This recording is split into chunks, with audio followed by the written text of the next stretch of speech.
nëse ka një gjë që është shumë evidente, është pikërisht rritja e vazhdueshme e pagave në Shqipëri, që ka impaktuar fort edhe rritjen e pagave në sektorin privat, ku sot ne kemi një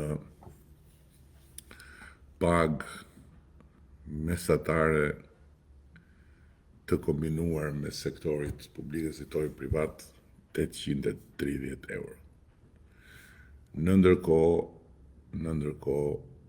dua t'i them Gjorgjos se kur ne morëm detyrën, Gjorgjo, paga mesatare në sektorin publik ishte 372 euro.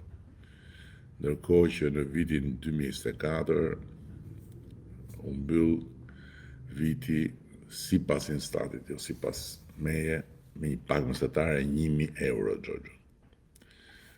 Ndërsa bazuar në këtë, është shumë e qartë që paga mesatare në Shqipërinë 2030 do të jetë 1250 euro në sektorin publik dhe 1000 euro në sektorin në paga e kombinuar, që do të thotë se jemi në kushtet kur paga mesatare të përgjithshme e kemi rritur më shumë se sa 2 herë e gjysmë.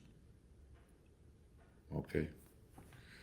Kështu që nuk e di se për çfarë flet kur flet për rrogat, siç quhen ti, ose pagat, siç i them unë.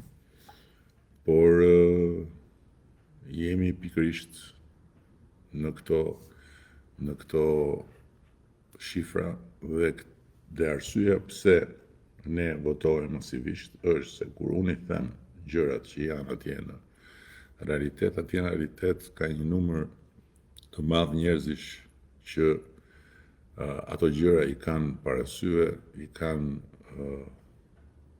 të prekshme.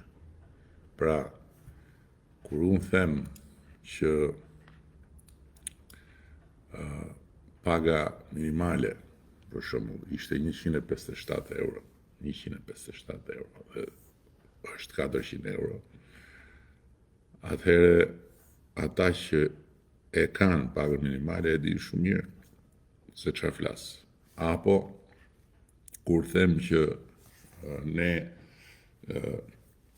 në qershor do të përcjellim kompanive vendimin që paga minimale do të bëhet 500 euro në janarin e ardhshëm, sepse do një fazë natyrisht ambientimi me një risi për të bërë planet e vetë të reja çdo kompani, njerëzit e dinë, ata që i marrin këto paga e dinë.